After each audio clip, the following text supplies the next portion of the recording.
Hi guys, it's Sophie. So today I'm going to be doing my favourite books of 2017. Yeah, I'm quite excited for this. I'm filming this a little bit ahead of the end of 2017, but I only have 2 books left to read and I don't think that either one of them are going to be favourites. I've got American War and I've got The Book of Dust, which I'm really liking, but I just don't think it's going to beat any of the ones I have here. And I've already struggled with American War, so I feel pretty confident going in and saying that these are my favourite books of the year. So the first one I have is a collection of poetry called Teaching My Mother How to Give Birth by Warsan, Shire. This is a tiny little poetry collection, but these are poems that kind of centre and dance around war. They're all sort of written with Somalia very much in mind. I'm going to read you one just to give you an idea, and this is a poetry collection that's just stayed with me throughout the year. It's just, the writing's so beautiful, but it's I guess it's so rich as well, and I really like a lot of the imagery. So I'm going to read you one called Ugly. Your daughter is ugly. She knows loss intimately, carries whole cities in her belly. As a child, relatives wouldn't hold her. She was splintered wood and seawater. She reminded them of the war. On her 15th birthday, you taught her how to tie her hair like rope and smoke it over burning frankincense. You made her gargle rose water while she coughed and said, "Meccano girls like you shouldn't smell lonely or empty." You were her mother. Why did you not warn her, hold her like a rotting boat, and tell her men will not love her if she is covered in continents, if her teeth are small colonies, if her stomach is an island and her thighs are borders? What man wants to lie down and watch the world burn in his bedroom? Your daughter's face is a small riot. Her hands are a civil war, and a refugee camp behind each ear. A body littered with ugly things. But God, doesn't she wear the world well?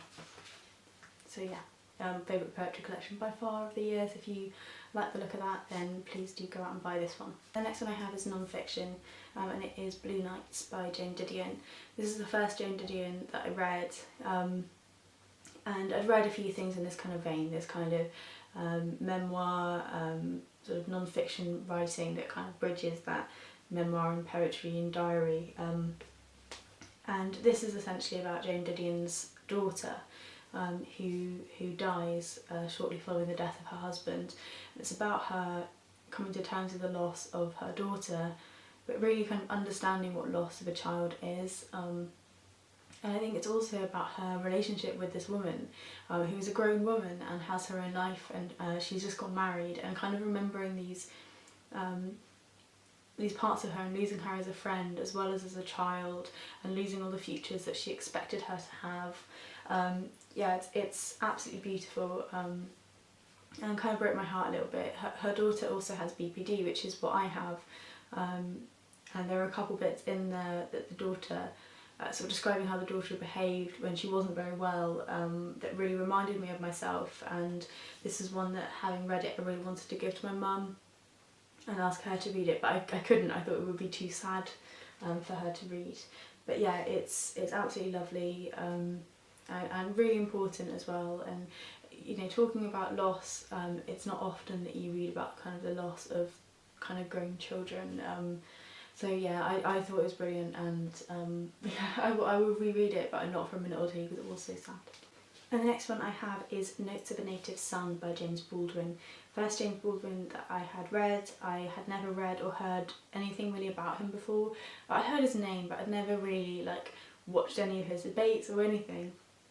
And I read this one. I can't remember what prompted me to read this one. I don't know if I saw it online or saw someone else mention it, but I picked it up quite early on into the year.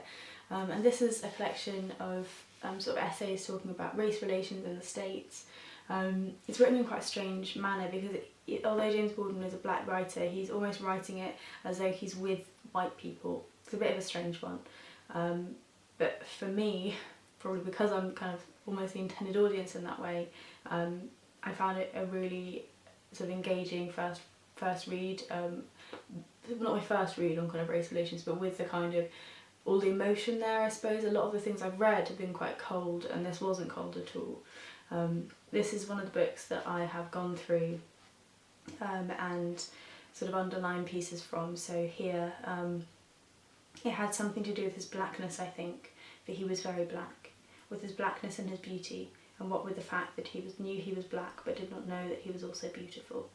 And another one, like, Harlem is filled with churches, and on Sundays it gives the impression of being filled with music.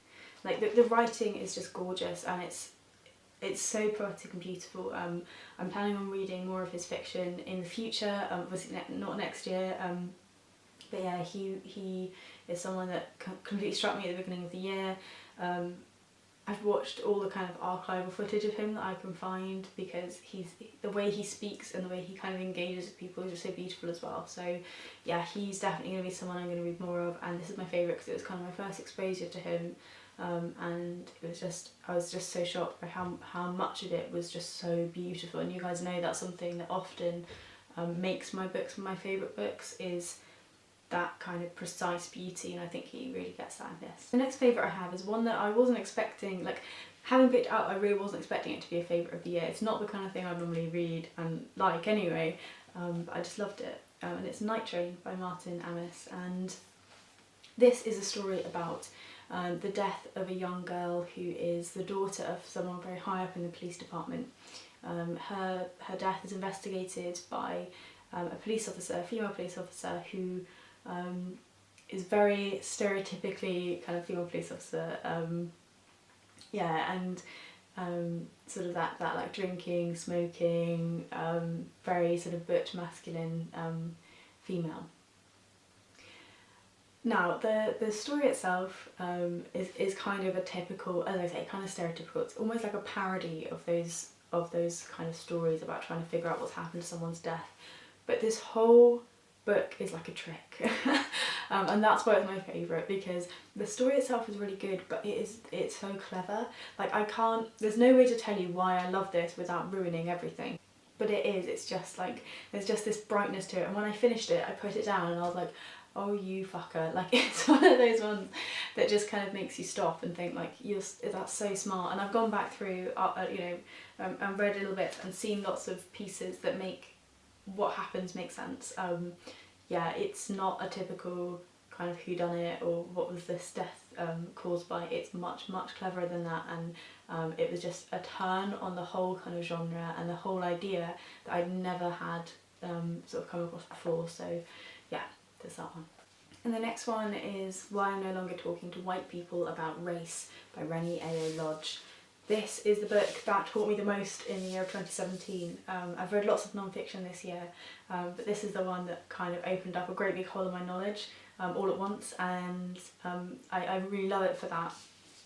This book is talking about race relations in the UK and the history of racism and kind of colonialism, and how all of those things interweave in the history of the UK, and why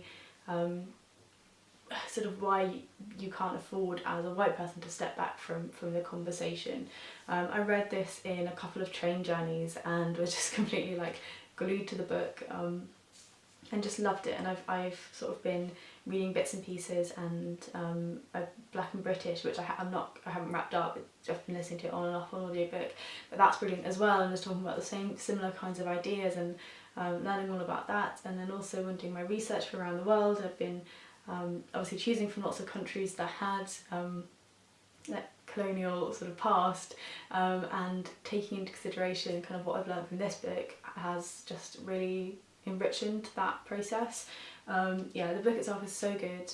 It's really forthright, it's really clear, it's really, it's not difficult to read, and it's just so important. I would absolutely say that everyone should go and read this, particularly if you don't know anything about it, because that's kind of it's just a really good starting point. It doesn't try to be difficult and complex and unapproachable. It tries to say, let's actually have a talk about this. Next we have Beast by Paul Kingsnorth. This is a tiny little one that I read fairly recently, that is about sort of vaguely the Exmoor Beast. It's sort of about this man who decides to separate himself from life, from his family, from everyone he knows, and goes and lives kind of on the moor, completely detached from everything else. But it's kind of, there's a lot of other things it can be about. It's kind of about like loneliness and the human spirit, and potentially I kind of think like the idea of hell, and yeah, it kind of mixes in very strange kind of ideas about the nature of a person, whilst also for me the setting is actually home. So that was a really interesting parallel, because for me the things that he's describing as otherworldly and strange and empty and almost conjuring this sense of terror are, for the most part, things that I grew up with having as a comfort. So I absolutely love that, and the idea of the beast is done really well as well. This kind of sense of being unsure if the things you fear are real and tangible, or whether there's something that you're almost dreaming up, and the sense that life can be overrun with a desire to seek out the negatives that you believe are there. I really liked it. It's really short, kind of interestingly written, and yeah, I read it in I don't know, probably a day, I would have thought, if not 2 days. So yeah, if you're interested in any of those kind of topics, then do give it a read. Next one I have is a collection of short stories that I've been banging on about all year, and it is Heartbreaker, stories by Maryse Meijer. These short stories are exactly the kind of short stories I wish I could write. They are really dark, but so beautiful, and they just, each and every one of them kind of struck me. They're talking about like feral children, people who are potentially like a young girl who is engaging with this older man, and it's whether he is actually a paedophile and wants to engage with her, or whether she's kind of tempting him. They're really odd, really strange stories. My absolute favourite one is one about a man who falls in love with a forest fire, and he has these conversations with her. I'm going to read you a little bit of that one, just because I think it's just, they're all gorgeous, but this is my absolute favourite. I had a fox this morning, she confessed, and rabbits, hundreds of rabbits. The birds drop down before I ever touch them. They curdle in their nests. I'm so glad, I said, inhaling the faint tang of scorched flesh and fur, and then the perfume of hot rock and charred wood. Such richness. She should have all of it and more, I thought. I wanted to drape her in meat and wood as a man might drape a woman in diamonds.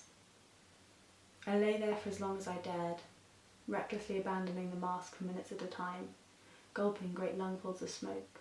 When I coughed, my saliva was black. You're inside me already, I marvelled.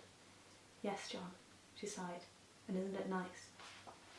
Yeah, they're all fabulous. I hope that gave you kind of an idea of the strangeness there is in there as well. Yeah, I absolutely love it, and the author, after I'd kind of gone on about it for a while, reached out as well, and she's just a really lovely human, so please go get this one. I've said this 100 times before this year, but I absolutely loved it. And the next one I have is the book that probably changed my life the most this year, and that one is Bluett by Maggie Nelson. This is broadly kind of musings on the colour blue, so she has this kind of obsession with blue things, blue objects, the concept of blue. It also kind of acts as this almost placeholder for depression and for love for her. And I underlined so many things in here. But the reason why this is such an important sort of book for me is I used this book to make a really important decision in my life, and I didn't really go into it knowing I was, but I was reading it and seeing an awful lot of myself in here, and things like this. 81, what I know, when I met you a blue rush began, I want you to know, I no longer hold you responsible. And I was just seeing myself in this, and it was answering this question that I'd had about my life. And yeah, it turns out that I didn't make the right decision, but it doesn't matter, because by the end of reading this book I knew what I needed to do. And for me that's such a powerful thing for me just personally, because I think what it meant is I really resonated with the author, and it was actually one part of the back that I'll try and find for you. It's almost the last one of the book. It's 238. It says, I want you to know, if you ever read this, there was a time when I would have had you by my side than any one of these words. I would have rather had you by my side than all of the blue in the world. Yeah, and I read that and I didn't have a choice. And I think it's really rare to have a book that moves you in such a way that you make like a life decision. in connection with it, and I did, and I don't regret the decision I made. I think it was the only one I could have made. It happened to have not been the right one, but it doesn't matter because I did what I thought was right. So yeah, Maggie Nelson's Bluets has affected me a great deal this year. It's definitely a book that I remember for a long, long time. And then the last one I have, just so we don't end on such a personal note for you all, is A Horse Walks Into a Bar by David Grossman. This was one of the books on the Man Booker International list. God, I don't even remember if it won. I hope it won because it was very good. And this is a book about a man who is essentially a stand-up comedian in Israel, and he goes up to this stage and he starts doing his gig, and it's kind of awful and also hilarious. Now, I actually watched a film recently called The Killing of a Sacred Deer that had the same sense of you not knowing if it was so awful that you should laugh or so awful that you needed to turn away, and that's what you had throughout the whole of this book, was this sense that he was overexposed and almost too brightly seen, and you just wanted him to stop but you couldn't look away, and that's kind of how I read this book. I would recommend reading this book in one sitting. You may feel as though you want to kind of escape from him, you might feel as though you can't possibly leave it down for 1 minute, but I think it's well worth a read. It's one of the most impressive books for me that's sort of been out this year and been spoken about this year. It's something that is very interesting and just a beautiful way of talking about not only one person's life and their their own, I guess, experience of the world, but also talking about Israel more broadly. Yeah, I think it's absolutely fab. And if you haven't read this one, then you definitely should go and have a read. So those were my favourite books of 2017. There's not a certain number of them. I just sat down with my list on my spreadsheet and went down and eliminated the ones that weren't my favourites. So I literally just went through like 1 stars, you aren't going to be in this, and these are the ones that I couldn't take any more off of, so I reduced until I couldn't do it anymore. My favourite book is probably Bluett, just because of the fact it kind of changed me as a person rather than just I liked reading it. I really hope there's something in there that you think you might be interested in reading. It seems like despite people having kind of middling reading years, there are some really stellar books that are coming out, people's end of the year recommendations. So yeah, let me know what your favourite book of the year was. If you can't manage that, give me 4 or 5. And yeah, let me know if any of these have sort of piqued your interest, whether you want to go on and read any of these, because I'd love to sort of encourage everyone to read these books. I'll talk to you guys soon. Bye.